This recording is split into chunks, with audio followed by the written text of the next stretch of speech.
بسم اللہ الرحمن الرحیم.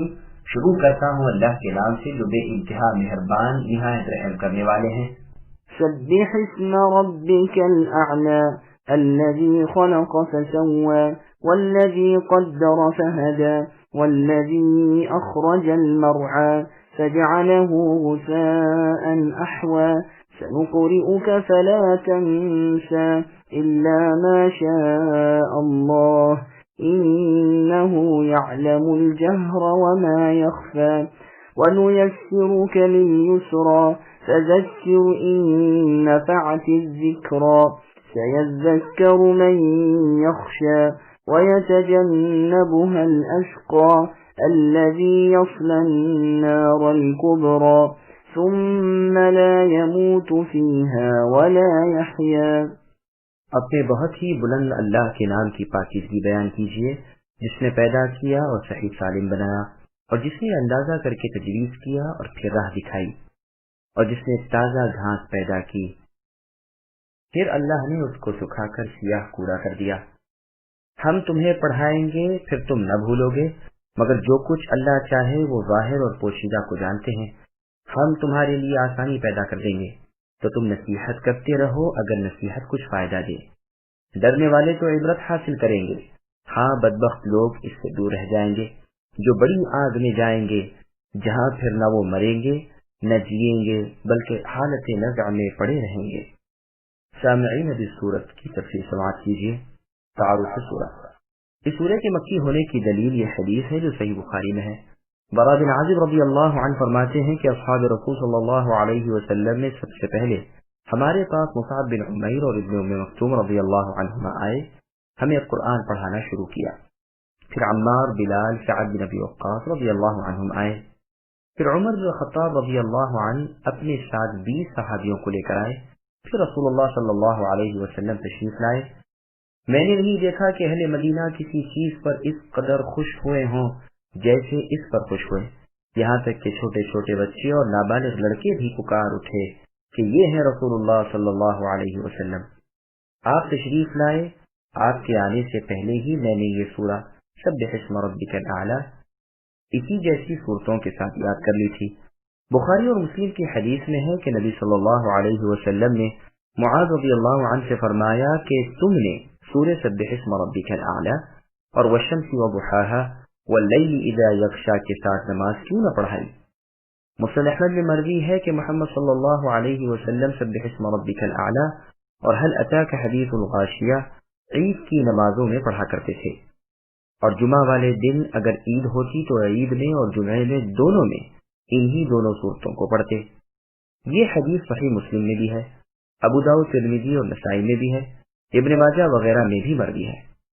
مسند احمد میں عائشہ صدیقہ رضی اللہ عنہا سے مروی ہے کہ وتر نماز میں رسول اللہ صلی اللہ علیہ وسلم سبح اسم ربک الاعلی اور قل یا ایھا الکافرون اور قل هو اللہ احد پڑھتے تھے. ایک روایت میں اتنی زیادتی بھی ہے کہ سورہ معوذتین یعنی قل اعوذ برب الفلق اور قل اعوذ برب الناس بھی پڑھتے تھے. یہ حدیث بھی بہت سے صحابیوں سے بہت سے طریق کے ساتھ مروی ہے. ہمیں اگر کتاب کے مطول یعنی لمبے ہو جانے کا خوف نہ ہوتا تو ان سندوں کو اور ان تمام روایتوں کے الفاظ کو جہاں تک میسر ہوتے وارد کرتے. لیکن جتنا کچھ اختصار کے ساتھ بیان کر دیا یہ بھی کافی ہے. واللہ اعلم. خالق کائنات یعنی اللہ کی قدرتیں. مسند احمد میں ہے کہ عقبہ ابن عامر الجہنی رضی اللہ عنہ فرماتے ہیں کہ جب آیت فسبح باسم ربک العظیم اتری تو رسول اللہ صلی اللہ علیہ وسلم نے فرمایا اسے تم رکوع میں کر لو. جب سبح اسم ربک الاعلی اتری تو نبی صلی اللہ علیہ وسلم نے فرمایا اسے اپنے سجدے میں کر لو. علی رضی اللہ عنہ سے بھی یہ مروی ہے. ابن عباس رضی اللہ عنہما سے بھی یہ مروی ہے. اور نبی صلی اللہ علیہ وسلم جب لا اقسم بیوم القیامہ پڑھتے اور آخری آیت الیس ذلک بقادر علی ان یحیی الموتى پر پہنچتے تو فرماتے سبحانک وبلا. اللہ تعالیٰ یہاں ارشاد فرماتے ہیں اپنے بلندیوں والے پرورش کرنے والے اللہ کے پاک نام کی پاکیزگی اور تسبیح بیان کرو جنہوں نے تمام مخلوق رچائی اور سب کو اچھی ہیئت بخشی. انسان کو سعادت شقاوت کی رہنمائی کی، جانور کو چرنے چگنے وغیرہ کی۔ جیسے اور جگہ ہے ربنا الذی اعطى كل شيء خلقه ثم هدى، یعنی ہمارے رب وہ ہیں جنہوں نے ہر چیز کو اس کی پیدائش عطا فرمائی پھر رہبری کی۔ آسمان و زمین کی پیدائش، صحیح مسلم کی حدیث میں ہے کہ زمین و آسمان کی پیدائش سے 50,000 سال پہلے اللہ تعالیٰ نے اپنی مخلوق کی تقدیر لکھی۔ اللہ کا عرش پانی پر تھا، جنہوں نے ہر قسم کے نباتات اور کھیت نکالے، پھر ان سرسبز چاروں کو خشک اور سیاہ رنگ کر دیا۔ بعض عارفان کلام عرب نے کہا ہے کہ یہاں بعض الفاظ جو ذکر میں مؤخر ہیں معنی کے لحاظ سے مقدم ہیں، یعنی مطلب یہ ہے کہ جنہوں نے گھاس چارہ سبز رنگ سیاہی مائل پیدا کیا پھر اسے خشک کر دیا۔ وہ یہ معنی بھی بن سکتے ہیں لیکن کچھ زیادہ ٹھیک نظر نہیں آتے، کیونکہ مفسرین رحمۃ اللہ علیہم کے اقوال کے خلاف ہیں۔ پھر فرماتے ہیں کہ تمہیں ہم اے محمد ایسا پڑھائیں گے جسے تم بھولو گے نہیں۔ ہاں اگر خود اللہ تعالیٰ کوئی آیت بھلا دینی چاہے تو اور بات ہے۔ امام ابن جریر رحمۃ اللہ علیہ تو اسی مطلب کو پسند کرتے ہیں، اور مطلب اس آیت کا یہ ہے کہ جو قرآن ہم تمہیں اے نبی پڑھاتے ہیں اسے نہ بھولیے۔ ہاں جسے ہم خود منسوخ کر دیں اس کی اور بات ہے۔ اللہ تعالیٰ پر بندوں کے چھپے کھلے اعمال، احوال، عقائد سب ظاہر ہیں۔ ہم تم پر بھلائی کے کام، اچھی باتیں، شرعی امر آسان کر دیں گے، نہ ان میں کجی ہوگی، نہ سختی، نہ جرم ہوگا۔ آپ نصیحت کیجیے اگر نصیحت فائدہ دے۔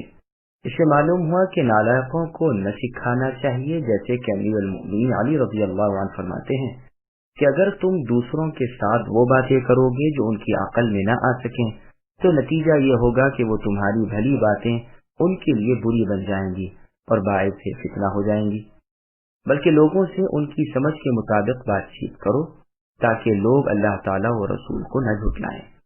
پھر اللہ تعالیٰ نے فرمایا کہ اس سے نصیحت وہ حاصل کرے گا جس کے دل میں اللہ تعالیٰ کا خوف ہے، جو اللہ سے ملاقات پر یقین رکھتا ہے، اور اس سے وہ عبرت و نصیحت حاصل نہیں کر سکتا جو بدبخت ہو، جو جہنم میں جانے والا ہو، جہاں نہ تو راحت کی زندگی ہے نہ بھلی موت ہے، بلکہ وہ دائمی عذاب اور ہمیشگی کی برائی ہے۔ اس میں طرح طرح کے عذاب اور بدترین سزائیں ہیں۔ مسند احمد میں ہے کہ جو اصلی جہنمی ہیں انہیں تو نہ تو موت آئے نہ کارآمد زندگی ملے، ہاں جن کے ساتھ اللہ کا ارادہ رحمت کا ہے وہ آگ میں گرتے ہی جل کر مر جائیں گے، پھر سفارشی لوگ جائیں گے اور ان کے ڈھیر چھڑا لائیں گے، پھر نہر حیات میں ڈال دیے جائیں گے، جنتی نہروں کا پانی ان پر ڈالا جائے گا اور وہ اس طرح جی اٹھیں گے جس طرح دانا نالی کے کنارے کوڑے پر اگ آتا ہے کہ پہلے سبز ہوتا ہے پھر زرد پھر ہرا۔ لوگ کہنے لگے اے اللہ کے رسول، آپ تو یہ اس طرح بیان فرماتے ہیں جیسے آپ جنت سے واقف ہوں۔ یہ حدیث مختلف الفاظ سے بہت سی کتب میں مروی ہے۔ قرآن کریم میں ایک اور جگہ وارد ہے، اللہ نے فرمایا وَنَادَوْا يَا مَالِكُ لِيَقْضِيَ عَلَيْنَا رَبُّكَ إِلَى آخر الآیہ، یعنی جہنمی لوگ پکار پکار کر کہیں گے کہ اے مالک داروغ جہنم، اللہ تعالیٰ سے کہو کہ وہ ہمیں موت دے دیں۔ جواب ملے گا تم تو اب اسی میں پڑے رہنے والے ہو۔ ایک اور جگہ اللہ نے فرمایا لا يقضى عليهم فيموتوا الى آخر الآیہ، نہ تو ان کو موت آئے گی نہ عذاب کم ہوں گے، اور بھی اس معنی کی آیتیں ہیں۔ قد أفلح من تزكى وذكر اسم ربه فصلى بل تؤثرون الحياة الدنيا والآخرة خير وأبقى إن هذا لفي الصحف الأولى صحف إبراهيم وموسى۔ بے شک ان لوگوں نے فلاح پالی جو پاک ہو گئے اور جنہوں نے اپنے رب کا نام یاد رکھا اور نماز پڑھتے رہے، لیکن تم تو دنیا کا جینا سامنے رکھتے ہو اور آخرت بہت بہتر اور بہت بقا والی ہے۔ یہ باتیں پہلی کتابوں میں بھی ہیں، یعنی ابراہیم اور موسیٰ علیہ السلام کی کتابوں میں۔ سامعین اب ان آیتوں کی تفسیر سماعت کیجیے۔ کامیاب کون؟ اللہ تعالیٰ فرماتے ہیں جس نے رذیل اخلاق سے اپنے آپ کو پاک کر لیا، یعنی گندے اور برے اخلاق سے، احکام اسلام کی تابعداری کی نماز کو ٹھیک وقت پر قائم رکھا، صرف اللہ تعالیٰ کی رضامندی اور اللہ کی خوشنودی طلب کرنے کے لیے اس نے نجات اور فلاح پالی۔ ابن عباس رضی اللہ عنہما فرماتے ہیں کہ اس سے مراد 5 وقت کی نماز ہے۔ ابو العالیہ رحمۃ اللہ علیہ نے ایک مرتبہ ابو خلدہ سے فرمایا کہ کل جب عیدگاہ جاؤ تو مجھ سے ملتے جانا۔ جب میں گیا تو مجھ سے کہا کچھ کھا لیا ہے؟ میں نے کہا ہاں۔ فرمایا نہا چکے ہو؟ میں نے کہا ہاں۔ فرمایا زکوٰۃ فطر ادا کر چکے ہو؟ میں نے کہا ہاں۔ فرمایا بس یہی کہنا تھا کہ اس آیت میں یہی مراد ہے۔ اہل مدینہ فطرے سے اور پانی پلانے سے افضل اور کوئی صدقہ نہیں جانتے تھے۔ عمر بن عبد العزیز رحمۃ اللہ علیہ بھی لوگوں کو فطرہ ادا کرنے کا حکم کرتے، پھر اسی آیت کی تلاوت کرتے۔ ابو الاحوص رحمۃ اللہ علیہ فرماتے ہیں کہ تم میں سے کوئی نماز کا ارادہ کرے اور کوئی سائل آ جائے تو اسے خیرات دے دے، پھر یہی آیت پڑھی۔ قتادہ رحمۃ اللہ علیہ فرماتے ہیں کہ اس نے اپنے مال کو پاک کر لیا اور اپنے رب کو راضی کر لیا۔ پھر اللہ نے ارشاد فرمایا کہ تم دنیا کی زندگی کو آخرت کی زندگی پر ترجیح دے رہے ہو، اور دراصل تمہاری مصلحت، تمہارا نفع اخروی زندگی کو دنیاوی زندگی پر ترجیح دینے میں ہے۔ دنیا ذلیل ہے، فانی ہے، آخرت شریف ہے، باقی ہے۔ ایک عاقل یعنی عقل مند ایسا نہیں کر سکتا کہ فانی یعنی فنا ہونے والی کو باقی پر اختیار کر لے اور اس کے انتظام میں پڑھ کر اس کے اہتمام کو چھوڑ دے۔ پھر فرماتے ہیں کہ ابراہیم علیہ السلام اور موسیٰ علیہ السلام کے صحیفوں میں بھی یہ تھا۔ سامعین الحمدللہ، سورۃ الاعلیٰ کی تفسیر مکمل ہوئی۔